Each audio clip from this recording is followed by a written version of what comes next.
You can never be too young to think about your heart health, and few people know that better than you, Damar Hamlin.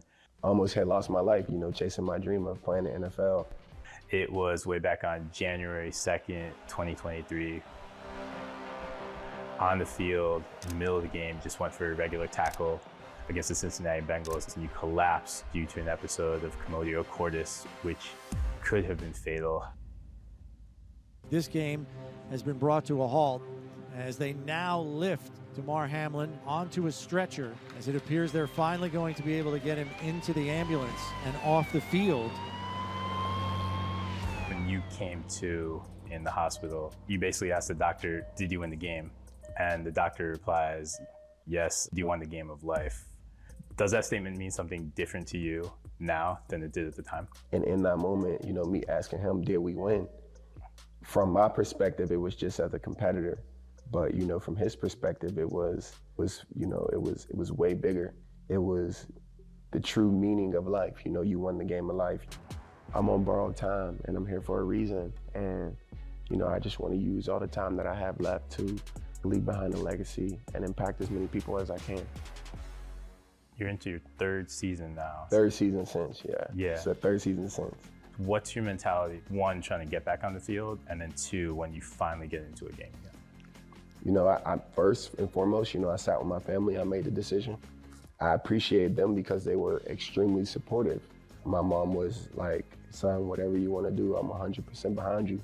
And, once I made that decision, I had to shift my mindset to, I need to do the work it takes to be successful. Now, the mental process of that and the journey it came with within itself was a whole nother monster, a whole nother beast. It was like fighting Thanos.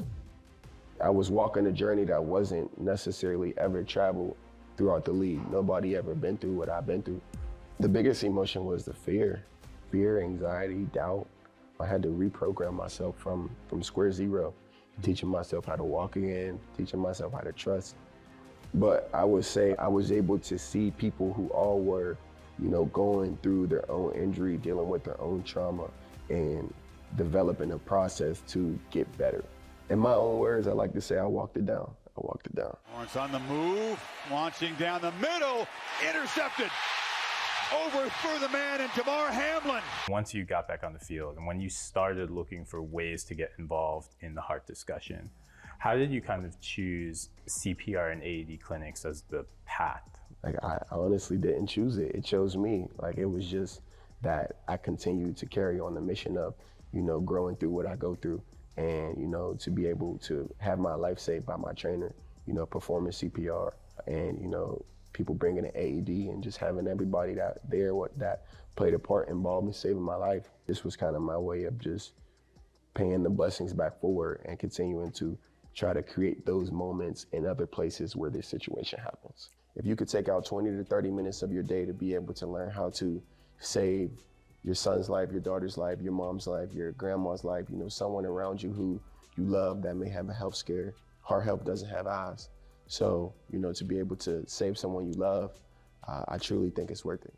Do you pay attention to the stories of other athletes who have gone through their own heart issues? Of course. A couple months after you collapsed on the field, Bronny James wound up collapsing on the court in practice. And it seems like it's happening to younger and younger athletes. Why do you think that is?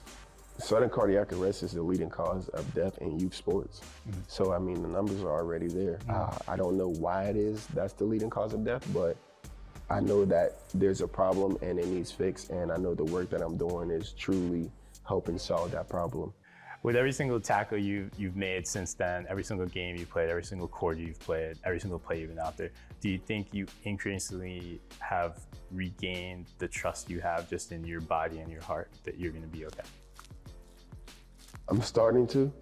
I love to tell people the journey continues, man.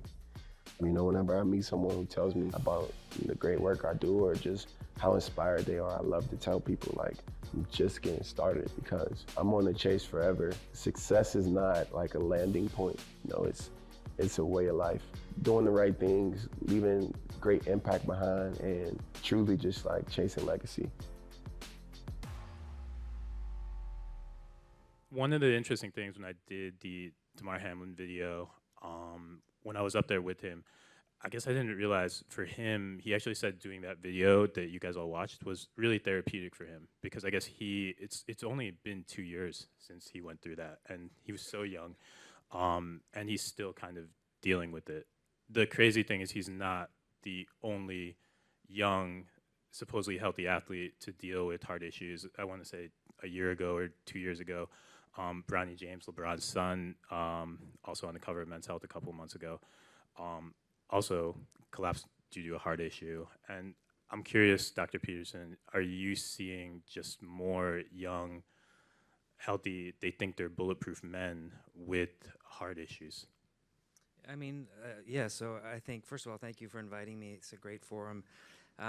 What happened to Damar Hamlin is obviously a very uncommon event, and it can happen in people who have normal hearts. But there are other things like hypertrophic obstructive cardiomyopathy and other structural heart disease that do affect young men. And I think we are, although many of these things are still very uncommon, we do see them in our clinic. I see a whole host of young men, and the vast majority of them, 90% of people who are referred to our clinic with bicuspid valve disease, aortic aneurysms, structural heart disease, they're almost always picked up incidentally. So we walk around without even knowing we have them. And so it's obviously it's a big deal for a young person to have to deal with these issues. So, and I think the last thing I would say is, you know, a lot of these issues like bicuspid valve disease, aortic aneurysms, and of course general heart disease is more common in men. I think it's hard, I think, for young men. I know I generally think I could run through the glass there and survive. I think young men, when you're 20, 30 years old, you tend to think you're bulletproof and you can survive anything. And to some extent, I guess, it's like you are durable at that age, right? But is there a point, what are, I guess, the main thing, what are the points where people should really go see a doctor, the signs that they may have something serious with their heart and they should see you? Yeah, I mean, you know, the common things like certain types of chest pain, chest pressure, feeling out of breath either at rest or with exertion, palpitations that are more frequent than sort of what is considered normal. I think these things should prompt men or anyone really to consider having them thoroughly evaluated, because the technology and the ability to do simple tests to discover real issues is widespread and obviously you want to get ahead of this early. So, you know, one of the things we talked about was, you know, how early should men start thinking about their heart health? Even though many of these things are uncommon, the earlier you start, the better, because young men become, middle-aged men become old men faster than we know. Don't remind us. And so, I mean, the more runway you have at preventative measures, getting your cholesterol checked, your blood pressure, having a scan of your heart, the earlier you start, you may be able to not only delay it, but actually prevent some of these things. One of the interesting things when I talked to Damar too is we turned to a point in the discussion where I was like, what could you have done, or is there anything you wish you had done to prevent this? And he's not a doctor, so he really didn't have those answers, right? But I'm curious, are there things that we as men should be doing, you know, in our 20s and 30s to like prevent this from happening? Yeah, I mean, I think seeing many young men, in fact, when I was young, myself included, we just don't go to doctors. So having at least an annual physical, getting your blood pressure checked, some basic lab work. I mean, you don't have to go crazy with the testing, but just start with the basics. Because if you're in the system, you're more likely to discover something that's low frequency and potentially dangerous. And then getting, you know, if your cholesterol is out of whack, if you start and you have a 20-year runway, you'll prevent or at least delay the onset of heart disease. So I think all those things are important. So that would be message number one, is just go and see your doctor once a year. And then the second thing is the benefit of exercise. Exercise, if you look at medications, if you look at all the various interventions one can do to treat or prevent heart disease, probably the most potent is exercise. And now you're kind of speaking my language. When it comes to exercise, though, is there a particular kind of exercise? Because I think, again, in Damar Hamlin's case, he's doing plenty of exercise, right? And again, that's a freak thing, but even Bronny James is doing plenty of exercise. Is there a particular kind of exercise that benefits our heart health? Yeah, I think elite athletes probably do all the things that are required, but for average people, average men, I think the foundations are two things. One is aerobic zone 2 training, and the other thing would be strength training. And then there's flexibility and other things. But I think the foundation, I go to the gym in Soho, and there's a lot of very fit young men, but their cardiovascular fitness is probably pretty poor. So it's great to look good, and strength training is a foundation as well for, future for longevity and health span. But a huge important part of it is zone 2 training and cardiovascular exercise. I'm interested in the zone 2 thing, especially because I feel like I came up and I was like, oh, I'm lifting weights, and so I'm gonna trip and fall my way into enough zone 2 cardio that I'm fine. Mm-hmm. But is there a certain amount that we should get, and how does that look? Is it just walking on the treadmill for 20 minutes a day? What are some different options people have for that? Yeah, I think there's different ways to get zone 2 training. I think cycling, running are kind of the most common ones.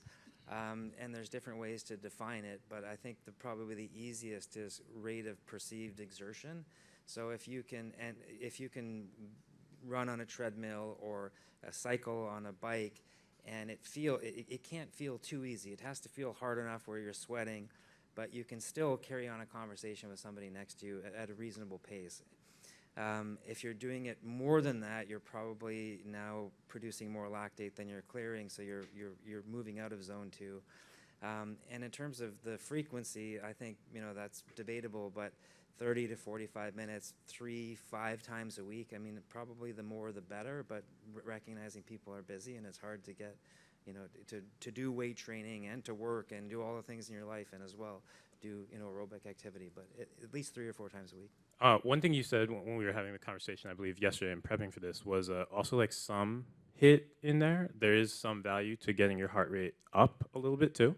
Yeah, I'm not totally sure on how frequently one should do HIIT training, but mixing up your workouts and doing some HIIT training probably has additional benefit. So the big message is just on some level we should be training. Is there anything diet-wise that we can be doing too? It's funny, they teach very little about diet and nutrition in medical school. And so when patients come to our clinic and say, what should I eat? I just give basic advice, which is avoid the center of the grocery store, stick to fresh fruits, vegetable, and lean meat.